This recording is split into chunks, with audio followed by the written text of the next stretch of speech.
பேசு தமிழா பேசினர்களுக்கு வணக்கம். Election fever எபிசோட்ல மீண்டும் உங்களை சந்திப்பதில் மிகுந்த மகிழ்ச்சி. இந்த முறை பாமகவினுடைய வேட்பாளர் பட்டியல் வெளியா இருக்குங்க. அது குறித்து விரிவா பேச போறோம்.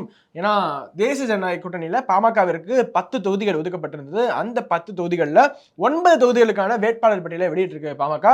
ஒரே ஒரு தொகுதி காஞ்சிபுரம் தொகுதியில மட்டும்தான் இன்னும் வேட்பாளர் அறிவிக்கல. அதுமே இன்னைக்கு மாலை அல்லது நாளை காலை எதிர்பார்க்கலாம் அப்படின்னு பாமக தரப்புல இருந்து நமக்கு நியூஸ் வருதுங்க. முதல்ல எதுல இருந்து ஆரம்பிக்கலாம்னா இவங்க கொடுத்திருக்காங்க. எதுல இருந்து ஆரம்பிச்சிருக்காங்க? திண்டுக்கல்ல இருந்து ஆரம்பிச்சிருக்காங்க. நம்ம அப்படி போக போறது இல்ல, ரிவர்ஸ்ல போலாம்.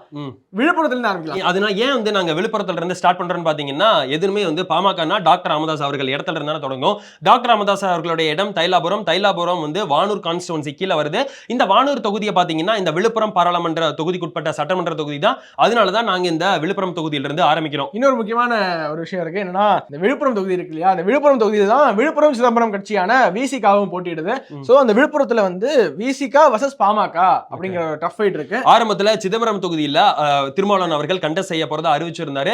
ஆனா பாஜக சைட்ல பாத்தீங்கன்னா அந்த பாஜக கூட்டணியில பாஜகவே தான் போட்டியிட போறாங்க. அதனால சிதம்பரம்ல கடந்த முறை மாதிரியே ஒரு டஃப் ஃபைட்டான பிஎம்கே வர்சஸ் விசிகா இருக்காது அப்படின்னு பார்த்தோம். ஆனா இந்த முறை அதற்கு பதிலா விழுப்புரம் தொகுதியில பிஎம்கே வர்சஸ் விசிகே பேட்டல் இருக்க போது பாட்டாளி மக்கள் கட்சியை சேர்ந்த முரளி சங்கர் அப்படிங்கிற ஒரு கேண்டிடேட் நிக்கிறாரு. யாருன்னு பார்த்தோம்னா பாமகவுடைய மாநில செயலாளர் மாணவரனுடைய மாநில செயலாளராக இருக்காரு. ஓகே, கடந்த முறை இங்கேயுமே விசிகா வர்சஸ் பிஎம்கே பேட்டல் இருந்தது. வடிவேல் ராவணன் அவர்கள் பாமகவை சேர்ந்த வடிவேல் ராவணன் அவர்கள் கண்டெஸ்ட் பண்ணாரு. அங்க தொகுதியில ரவிக்குமார் அவர்கள் மிகப்பெரிய வெற்றி அடைஞ்சாரு. இப்ப ரவிக்குமார் வர்சஸ் முரளி சங்கர் அப்படிங்கறதாங்க இந்த விழுப்புரம் தொகுதியோட ஒரு பேட்டல் இருக்க போகுது அப்படின்னு எதிர்பார்க்கப்படுது. சரி, இந்த முரளி சங்கர் அவர்களை பத்தி பாத்துருவோமா? இந்த முரளி சங்கர் தர்மபுரிக்காரரு. 2016 சட்டமன்ற தேர்தலில் அரூர் கான்ஸ்டிட்யூன்சில போட்டிட்டு 4வது இடத்துல அவர் பிளேஸ் ஆயிருந்தாருங்க. கிட்டத்தட்ட ஒரு 15% வாக்குகள். அப்ப 2016 பாமக தனியே நிற்கும் போது ஒரு 15% வாக்குகள் அவர் வாங்கி இருந்தாரு. ஒரு யங்ஸ்டர், 26 வயசு. அப்போ அவர் கண்டெஸ்ட் பண்ணும்போது இப்ப அவருடைய வயசு ஒரு 34 இருக்க போது இவர் ஒரு ஃபுட்பால் பிளேயரா இருக்கிறனால ஃபாரின் எக்ஸ்போஷர்லாம் இவருக்கு கிடைச்சிருக்கு.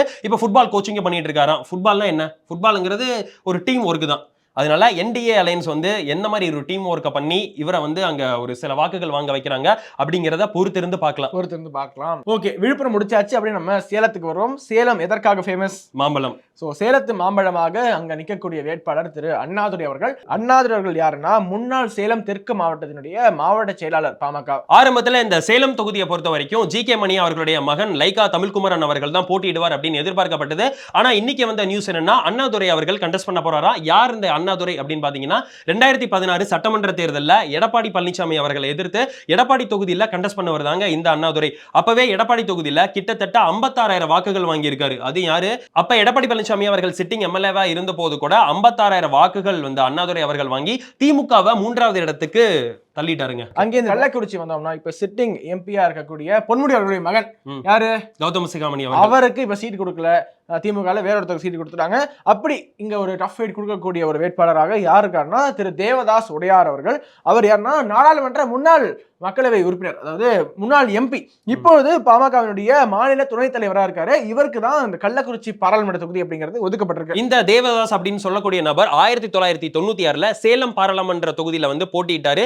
தமிழ் மாநில காங்கிரஸ் வேட்பாளரா. அப்பவே பாத்தீங்கன்னா தங்கபாலு, ரங்கராஜன், குமாரமங்கலம் போன்ற ஸ்டால்வாட்ஸ் எல்லாம் இவர் தோக்கடிச்சு ஒரு மிகப்பெரிய வெற்றி அடைஞ்சிருந்தாருங்க 1996. அதற்கு பிறகாகவும் காங்கிரஸ்ல பயணிச்சவரு. இப்பதான் 2022 அந்த டிசம்பர் அந்த எண்ட்ல தான் டாக்டர் ராமதாஸ் அவர்களை தைலாபுரம் இல்லத்துல சந்திச்சு அங்க பாட்டாளி மக்கள் கட்சிக்கு போய் சேர்ந்தாரு. இந்த முறை அவருக்கு கள்ளக்குறிச்சி தொகுதியில ஒதுக்கீடு பண்ணியிருக்காங்க பாட்டாளி மக்கள் கட்சி. ஆமா, அப்படியே நம்ம மயிலாடுதுறை வருவோம். மயிலாடுதுறையில மு.க. ஸ்டாலின் அவர்கள் மா.க. ஸ்டாலின் அவர்கள் அப்படிங்கிறவருக்கு ஒதுக்கப்பட்டிருக்கு அந்த சீட்டு. மா.க. ஸ்டாலின் அவர்கள் யாருன்னு பார்த்தோம்னா தஞ்சாவூர் வடக்கு மாவட்டத்தினுடைய மாவட்ட செயலாளராக இருக்காரு பாமகவில். ஓகே, இந்த மா.க. ஸ்டாலின் அவர்கள் பாத்தீங்கன்னா ரீசெண்டா நடந்தது இல்லையா அங்க லோக்கல் பாடி எலெக்ஷன்ஸ். அதுல ஆடுதுறை டவுன் பஞ்சாயத்து அப்படிங்கிற ஒரு டவுன் பஞ்சாயத்துல வெற்றி பெற்றவர் தான் ஒரு சேர்மனா இருக்கக்கூடியவர். அது கேஸ் கோர்ட்டுக்கெல்லாம் கூட போச்சு. அதனால மா.க. ஸ்டாலின் அவர்கள் எல்லாருக்கும் தெரிஞ்ச நபர் தான். இந்த முறை மயிலாடுதுறையில கண்டெஸ்ட் பண்ண போறாருங்க. ஆமாங்க. அடுத்து கடலூர்ல அனைவருக்கும் பரிச்சயமான ஒரு முகம், சினிமா துறையில் இருக்கக்கூடிய திரு தங்கர் பச்சன் அவர்களுக்கு அந்த தொகுதி ஒதுக்கப்பட்டிருக்கு. பலரையும் வியப்புல ஆச்சரியத்துல ஆழ்த்திருக்கு அப்படின்னு சொல்லணும். ஆமா, யாருமே எக்ஸ்பெக்ட் பண்ணவே இல்லை. கடலூருங்கிறது ஒரு மிக முக்கியமான தொகுதி. அந்த தொகுதியை பாத்தீங்கன்னா தங்கர் பச்சான் அவர்களுக்கு ஒதுக்கீடு பண்ணியிருக்காங்க பாட்டாளி மக்கள் கட்சி. தங்கர் பச்சானுடைய சொந்த ஊர் பன்ருட்டி பாத்தீங்கன்னா கடலூர் மாவட்டத்தில் இருக்கு. கடலூர் தொகுதியை தங்கர் பச்சான் அவர்கள் அதுல நிக்க போறாருங்க. அவரு நிறைய அழகி படம், அந்த 9 ரூபாய் நோட்டு, அந்த படங்களுடைய டைரக்டர் தான் தங்கர் பச்சான் அவர்கள். எல்லாருக்குமே நடிச்சிருக்காரு. ஆக்டரா கூட நடிச்சிருக்காரு. அந்த பள்ளிக்கூடம் படத்துல எல்லாம் கூட ஒரு ஆக்டரா வருவாரு, அவர் டைரக்டர் அவரே தான். எனக்கு பர்சனலா தங்கர் பச்சான் சொன்னோனே பள்ளிக்கூடம் தான் ஞாபகம் வருதுங்க.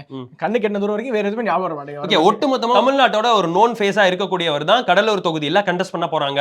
ஆமா, கடலூர் முடிச்சாச்சு. அப்படியே நம்ம ஆரணி தொகுதிக்கு போடுவோம். ஆரணி தொகுதியை பொறுத்த வரைக்கும் முனைவர் கணேஷ்குமார் அப்படிங்கிறவர் நிக்க போறாரு. அவர் யாருன்னா முன்னாள் சட்டப்பேரவை உறுப்பினர், முன்னாள் எம்எல்ஏ, பாமகவுடைய திருவண்ணாமலை கிழக்கு மாவட்டத்தினுடைய மாவட்ட செயலாளர். ஓகே, இந்த கணேஷ்குமார் அவர்கள் எப்ப சட்டமன்ற உறுப்பினர் ஆனார் பாத்தீங்கன்னா 2011 சட்டமன்ற தேர்தல் தான். 2011 செஞ்சி தொகுதியில நின்னவர் ஒரு 2000 வாக்குகள் வித்தியாசத்துல வெற்றி பெற்றாரு. 2011 பாமக ஜெயிச்ச தொகுதியே 3 தான். திமுக அலைன்ஸ்ல இருந்தாங்க. அப்போ அவங்க ஜெயிச்ச 3 தொகுதியில காடுவெட்டி குரு அவர்கள் ஒன்னு ஜெயிச்சாரு. அப்புறம் எனக்கு தெரிஞ்சு ஜெயிச்சவர் பாத்தீங்கன்னா இந்த கணேஷ்குமார் அவர்கள் தான். ஒரு 2000 வாக்குகள் வித்தியாசத்துல ஜெயிச்சிருந்தாருங்க. எல்லாருமே பாமக உத்தேச பட்டியல்ல எந்த சேனல் போட்டாலுமே கணேஷ்குமார் அவர்களுடைய பேர் இருந்தது. அந்த அளவுக்கு அவர் வந்து ஒர்க் பண்ணியிருக்காருன்னு தான் சொல்ல முடியும். ஏற்கனவே ரீசன்ட் நியூஸ்லாம் பாத்தீங்கன்னா சிப்காட் இருக்கு இல்லையா, திருவண்ணாமலை அந்த சிப்காட் இஷ்யூ எல்லாம் போயிட்டு இருக்கு இல்லையா, அந்த மேல்மலை, அதை எதிர்த்து வந்து குரல் கொடுத்துட்டு இருந்தாரு இந்த கணேஷ்குமார் அவர்கள். குண்டாஸ்ல போட்டாங்களே அப்போவா, அதுக்கு முன்னாடி. ஆமா, அது அப்பவே அந்த குண்டாஸ் போட்டதே தவறு அப்படின்லாம் தொடர்ந்து சொல்லிட்டு இருந்தாரு. அது மட்டும் இல்லாம நீங்க இந்த இதை பார்த்திருக்கலாம், நாம் தமிழர் கட்சிக்கும் இந்த பாமகக்கும் ஃபைட் நடந்தது இல்லையா, நாம் தமிழர் கட்சி சீமான் அவர்கள் அங்க அந்த பிரம்மதேசம் அந்த ஏரியாக்கு போயிட்டு பொட்டி வாங்குற டாக்டர் ராமதாஸ் அப்படின்லாம் வந்து அவர் பேசினாரு. அதற்கு எதிர்ப்பு தெரிவிச்சு தொட்டுப்பாரு அப்படின்னு சொல்லிட்டு சீமான் அவர்களுக்கே ஒரு எதிர்ப்பா ஒரு குரல் கொடுத்தாருங்க இந்த கணேஷ்குமார் அவர்கள். அடுத்து ஒரு முக்கியமான தொகுதியாக அரக்கோணம் தொகுதிக்கு நம்ம பார்க்க இருக்கோம். அரக்கோணம் தொகுதியில திமுக ஒரு ஸ்டால்வாட்டை யார் நிக்கிறா, ஜெகத் ரட்சகன் அவர்கள். அவரை எதிர்த்து வழக்கறிஞர் பாலு அவர்கள் பாமக சார்பாக போட்டியிட உள்ளார். இந்த பாமகவுடைய செய்தி தொடர்பாளராக இருக்கிறாரு. இவர் வந்து ஒரு வழக்கறிஞர். கடந்த முறை ஜெயங்கொண்டம் தொகுதியில அந்த கடந்த முறை சட்டமன்ற தேர்தலில் போட்டியிட்டாரு. 5000 வாக்குகள் வித்தியாசத்துல வந்து அங்க தோல்வி தழுவிருந்தாரு. இந்த முறை பாத்தீங்கன்னா அரக்கோணத்துல வந்து கண்டெஸ்ட் பண்றாருங்க. அரக்கோணம் தொகுதியை பொறுத்த வரைக்கும் தொடர்ந்து பாமக தான் நிக்கக்கூடிய தொகுதி. கடந்த முறை AK மூர்த்தி அவர் நின்னாரு. இந்த முறை 1989 இருந்து இப்ப வரைக்கும் பாராளுமன்ற தேர்தலில் போட்டியிட்டு வர்ற பாமக 7வது முறையா அரக்கோணம் தொகுதியில கண்டெஸ்ட் பண்ண போறாங்க. ஆமா, பாமகவுடைய இந்த லிஸ்ட்ல கடைசி தொகுதி திண்டுக்கல் தொகுதி. திண்டுக்கல் தொகுதியை பொறுத்த வரைக்கும் திலகபாமா அவர்கள் அங்க நிக்க போறாங்க. இவங்க வந்து பாமகவுடைய மாநில பொருளாளராக இருக்காங்க. ஓகே, இவர் வந்து ஒரு நாடார் கம்யூனிட்டியை சேர்ந்தவங்க இந்த வேட்பாளர். திண்டுக்கல் தொகுதியை பாத்தீங்கன்னா எப்பவுமே பாட்டாளி மக்கள் கட்சிக்கு அவ்வளவு தூரம் ஒரு செல்வாக்கு இல்லாத தொகுதி தான் சொல்லலாம். கடந்த முறையே 5,38,000 வாக்குகள் வித்தியாசத்துல NDA அலைன்ஸ்ல திண்டுக்கல்ல போட்டியிட்ட பாமக வேட்பாளர் ஜோதிமுத்து அவர்கள் அவ்வளவு தூரம் வந்து தோத்து போயிருந்தாரு. 5,38,000 வாக்குகள் வித்தியாசத்துல. இந்த திலகபாமா அவர்களை பொறுத்த வரைக்கும் என்னன்னா, கடந்த சட்டமன்ற தேர்தலில் பெரியசாமி அப்படிங்கிற ஒரு ஸ்டால்வாட்டை ஏத்து நின்று பெருவாரான வாக்குகள் வித்தியாசத்துல தோல்வி அடைஞ்சாரு அப்படிங்கறதா ஒரு நிதர்சனமான உண்மை. 1,35,521 வாக்குகள் வித்தியாசத்துல வந்து தோத்துருந்தாருங்க. ஆனா அதுக்கப்புறம் திண்டுக்கல்ல பொறுத்த வரைக்கும் அன்புமணி ராமதாஸ் அவர்கள் கொஞ்சம் நல்லா ஒர்க் பண்ணிருந்தாருன்னே சொல்ல முடியும். ஏன்னா திண்டுக்கல்ல மோஸ்டா கிறிஸ்டியன் வன்னியர்ஸ் டாமினேஷன் உள்ள பகுதி. கிறிஸ்டியன் வன்னியர்ஸ்ட வந்து அங்க போய் பேசின அன்புமணி ராமதாஸ் அவர்கள் கிறிஸ்டியன் வன்னியர்ஸ் எல்லாம் பிசியில் இருக்காங்க, அவங்கள MBC இருக்கக்கூடிய இடஒதுக்கீடுக்கு மாற்றணும் அப்படின்லாம் கிறிஸ்டியன் வன்னியர்ஸ் எல்லாம் அங்க திண்டுக்கல்ல போய் பேசினாரு. இது ஏதாவது ஒரு இம்பாக்ட் ஏற்படுத்துமா அப்படிங்கறத பொறுத்து இருந்து பார்க்கலாம். பாமகவுடைய வேட்பாளர் பட்டியலை நாங்க வீடியோவா பண்ணிட்டு வெளியில போறோம். எங்களுக்கு ஒரு அதிர்ச்சி காத்திருக்கு. தர்மபுரி வேட்பாளர் அவர் பேர் என்ன, அரசாங்கம் அப்படிங்கறத நிக்க போறாரு அப்படிங்கறத நாங்க வீடியோவா பண்ணிட்டு, ஏன்னா அறிக்கையில அப்படிதான் இருந்துச்சு, அறிக்கையை நாங்க வீடியோவா பண்ணிட்டு வெளில போறோம்.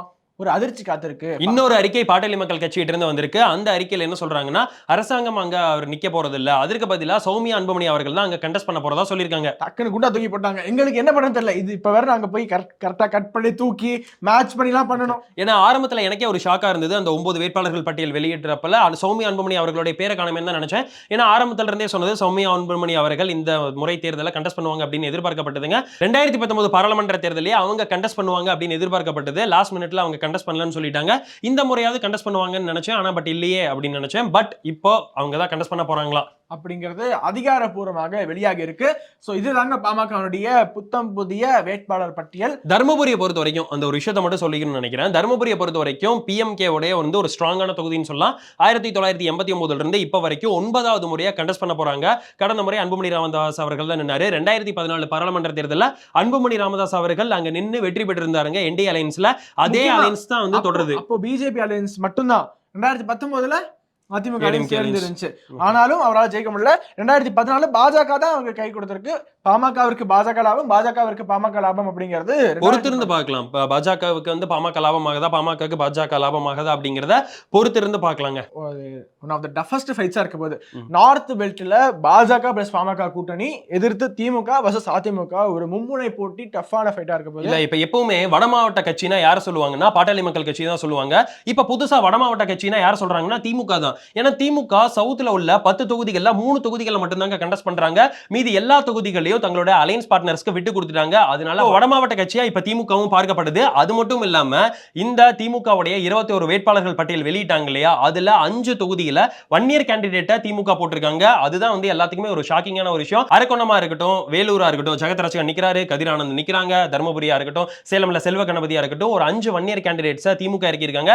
ஏடிஎம்கே பொறுத்த வரைக்கும் சொல்லவே தேவையில்லை, ஒரு ப்ரோ 1 இயர் கட்சி தான். CV Shanmugam, KP Munusamy, KP Anbazhagan, MC Sampath, Veeramani போன்ற ஸ்டால்வார்ட்ஸ் எல்லாம் 1 இயரோடைய வந்து ஒரு நோன் ஃபேஸா இருக்கக்கூடியவங்க எல்லாம் ஏடிஎம்கே பக்கம் இருக்காங்க. எடப்பாடி பழனிசாமி அவர்களுக்கு பக்கபலமா இருக்காங்க. ஏன்னா எடப்பாடி பழனிசாமி அவர்களுமே கடந்த சட்டமன்ற தேர்தல் வரதுக்கு முன்னாடி 10.5 ரிசர்வேஷனை கொடுத்திருந்தாங்க. அதனால இப்ப பாஜக தான் கொஞ்சம் அந்த இடத்துல கொஞ்சம் மைனஸா இருந்தாங்க. பட் இப்ப பாமகங்கிற ஒரு வேல்யூ அடிஷன் அங்க போய் சேர்ந்தனால நார்த் பெல்ட்டை பொறுத்த வரைக்கும் இது வந்து ஒரு சூப்பரான ஒரு கிளாஷா இருக்க போகுது அப்படிங்கறதா ஒரு நிதர்சனமான உண்மைங்க. எல்லா தொகுதிகளிலும் அங்க மோஸ்டா உதயசூரியன் சின்னம் நிக்க போகுது, ரெட்டலை சின்னம் நிக்க போகுது, வெர்சஸ் மாம்பழமா இருக்க போகுது. என்ன நடக்கும் அப்படிங்கறத பொறுத்திருந்து பார்க்கலாம். நாங்க பேசல எலெக்ஷன் ஃபீவர் எபிசோட்ல தொடர்ச்சியாக உங்களுக்கு அப்டேட்ஸ் கொடுத்துக்கிட்டே இருக்கோம். அடுத்தடுத்து எலெக்ஷன் ஃபீவர் எபிசோட்ல என்ன பேசலாம், உங்களுடைய கருத்துக்களை நீங்க கமெண்ட்ஸ்ல சொல்லலாம். அதோட வணக்கம், வந்தே மாத்திரம். உலக தமிழ் சொந்தங்களுக்கு வணக்கம். நான் ராஜவேல் நாகராஜன். பேசு தமிழா பேசு வலையொலியுடைய வளர்ச்சிக்கு நீங்களும் உறுதுணையா இருக்கணும்னு நினைச்சீங்கன்னா இந்த வீடியோடைய டிஸ்கிரிப்ஷன்ல இருக்கக்கூடிய ரேசர் பே லிங்கை கிளிக் பண்ணுங்க. அந்த லிங்க்ல போயிட்டு உங்களுக்கு விருப்பமான தொகையை பேசு தமிழா பேசுவனுடைய வளர்ச்சிக்கு உங்களுடைய பங்களிப்பாக நீங்க கொடுக்கலாம். நன்றி, வணக்கம்.